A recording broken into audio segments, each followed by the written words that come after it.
শিক্ষার্থীরা আসসালামু আলাইকুম। আজকের এই অনলাইন ভিত্তিক ক্লাসে আপনাদেরকে স্বাগত জানাচ্ছি। সাথে সাথে আজকে আমি আপনাদের সামনে যে অঙ্কটা উপস্থাপন করব সেটা হলো সপ্তম শ্রেণী গণিত অনুশীলনী 4.1 এর বীজগণিতের যে গুণ অঙ্কগুলো রয়েছে সেই গুণ অঙ্কগুলো থেকে এখন আমি আপনাদের সামনে 19 নম্বর অঙ্কটা সমাধান করব।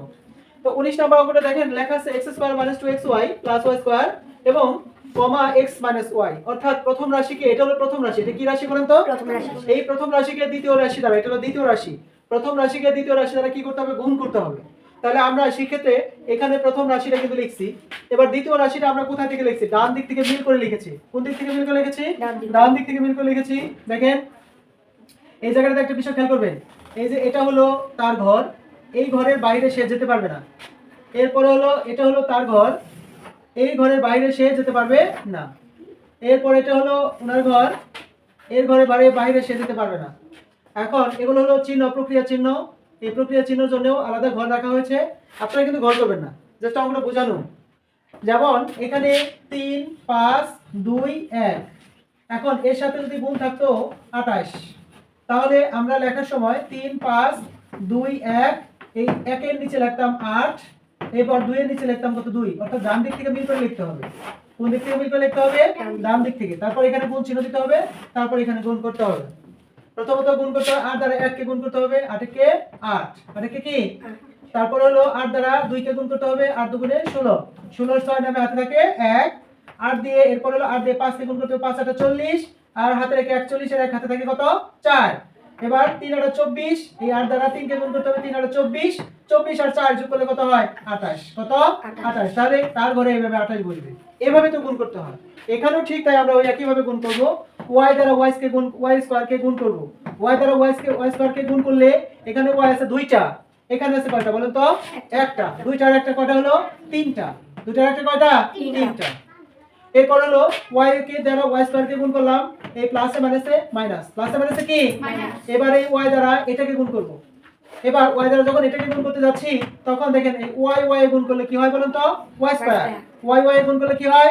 y square. তারপরে x আছে, x থাকবে, তারপর 2 আছে, 2 ও থাকবে, কারণ না এখানে তো কোনো x নাই যে x এর সাথে গুণ হবে, এখানে তো কোনো সংখ্যাও নাই যেটা 2 এর সাথে গুণ হবে, বা অঙ্ক নাই। তাহলে সো তারা যা ছিল তাই বসে গেছে, শুধু y গুণ করে y স্কয়ার হয়ে গেছে, কারণ y এখানে একটা এখানে একটা, দুইটা y গুণন করলে হয় কি? y square. কি হয়? y square. এবার এই y দ্বারা আমি তৃতীয় রাশিকে গুণ করব। এই যে এই উপাদানকে গুণ করব, এখানে মাইনাস, এখানে মাইনাস, মাইনাসে মাইনাসে কি বলেন তো? প্লাস। এবার y দ্বারা যখন x এর গুণ করব তখন y এর সাথে x এর সাথে মিশবে না, তাহলে এখানে লিখব x স্কয়ার। এরপর হলো এখানে আছে y বসাইলাম, মানে এই y দ্বারা x স্কয়ার কে গুণ করলাম, x স্কয়ার গুণন y, অর্থাৎ তখন হবে x স্কয়ার y, কারণ এর মাঝখানে একটা ইনটু চিহ্ন আছেই, মনে মনে একটা ইনটু চিহ্ন আছেই, ওটা দিতে হবে না। তাহলে x স্কয়ার y, আর এনো আছে মাইনাস, এর আগে মনে মনে আছে প্লাস। কি আছে বলেন তো? প্লাস। এই প্লাসে আর মাইনাসে মাইনাস, এখানে প্লাস দেওয়ার দরকার নাই, কারণ কোনো অঙ্কের বা সংখ্যার বাম পাশে একটা প্লাস চিহ্ন দেওয়াই থাকে। তাহলে ওই প্লাসের সাথে মাইনাসের সাথে গুণ হয়ে গেল, প্লাসে মাইনাসে কি মাইনাস। বুঝতে পেরেছেন? এবার একক স্থানীয় অঙ্ক দ্বারা পুরা প্রথম রাশিকে গুণ করেছি, তাহলে একক স্থানীয় ঘরটা বাদ, এটা কি হয়ে যাবে? এখন বাদ হয়ে যাবে, এটা খালি রাখতে হবে। এবার দশক স্থানীয় অঙ্ক আছে কি বলেন তো? x, এই x দ্বারা এটাকে গুণ করব, x দ্বারা এটাকে গুণ করব, x দ্বারা এটাকে গুণ করব। তো এখন যখন x দ্বারা এটাকে গুণ করতে যাচ্ছি তখন এখানে আছে প্লাস, প্লাসে প্লাসে কি বলেন তো? প্লাস, প্লাসে প্লাসে প্লাস। এবার x দ্বারা y স্কয়ার কে গুণ করব, তাহলে হবে x y square, x y square. আপনি কি বুঝতে পারছেন? x y square.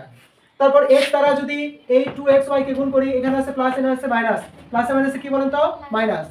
x দ্বারা এই 2xy এর গুণ করলে, এটা দ্বারা এটাকে গুণ করলে 2 তারপর হলো x এর গুণ করলে কি হয়? x square. তারপরে এখানে y আছে, y লিখলাম, 2x স্কয়ার y। এরপর হলো x দ্বারা এটাকে গুণ করব, x দ্বারা x স্কয়ার কে গুণ করলে এখানে প্লাসে প্লাসে প্লাস, প্লাস এখানে বাম সাইডে দিতে হয় না, x এর গুণ করলে x আর x স্কয়ার গুণ করলে কি হয়? x কিউব হয়, অর্থাৎ এখানে দুইটা আর এখানে একটা, কত হলো? তিনটা। এই পাশে প্লাস দেওয়ার দরকার নাই। বুঝতে পেরেছেন তো? এবার এটাকে কি করব? আমরা টোটাল যোগ করব। দেখেন যোগ করলে প্রথমত এখানে y কিউব, কি বলেন তো? y cube. তার আগে মাইনাস আছে, এখানে মাইনাস দিচ্ছি। তারপরে এখানে হলো 2xy স্কয়ার, এখানে হলো একটা xy স্কয়ার, একটা xy স্কয়ার। তাহলে এই পুরো সেটটা এখানে কয়টা আছে বলেন তো? দুইটা। xy স্কয়ার এখানে কয়টা আছে? দুইটা। xy স্কয়ার এখানে কয়টা আছে? একটা। দুইটা আর একটা যোগ করলে কয়টা হলো বলেন তো? তিনটা। 3xy square. এরপর দুইটার আগে প্লাস আছে এই জন্য প্লাস দিচ্ছি, প্লাস থাকার কারণে তো দুটো যোগ করতে পারছি। এরপর এখানে দেখেন এটার আগে মাইনাস এটার আগে মাইনাস, তাহলে এটাও নেগেটিভ এটাও নেগেটিভ, এই দুইটাই কি করতে হবে যোগ করতে হবে। তাহলে x স্কয়ার y এবার 2x স্কয়ার y, এখানে হলো x স্কয়ার y একটা, এখানে x স্কয়ার y দুইটা, একটা আর দুইটা কয়টা হলো তিনটা, তাহলে আমরা লিখব 3x square y, 3x square কি y। তারপর হলো এখানে মাইনাসে মাইনাসে থাকবে, এরপর হলো x কিউব থাকবে কারণ এখানে আর কোনো সংখ্যা বা অক্ষর নাই, সো x কিউব থাকবে। তাহলে এটা ফল নামলো x cube minus 3x square y plus 3xy square minus y cube. এইটাই হলো এই অঙ্কের অ্যানসার। এখন এই অঙ্কগুলো করার সময় অবশ্যই আপনাকে এই যে প্লাস মাইনাস এই চিহ্নগুলোকে ভীষণভাবে আপনাকে কেয়ার নিতে হবে। যদি প্লাস মাইনাস ভুল হয়ে যায় পুরো অঙ্কটাই আপনার বাতিল হয়ে যাবে। সো প্লাস মাইনাসের প্রতি বি কেয়ার। থ্যাংক ইউ সবাইকে।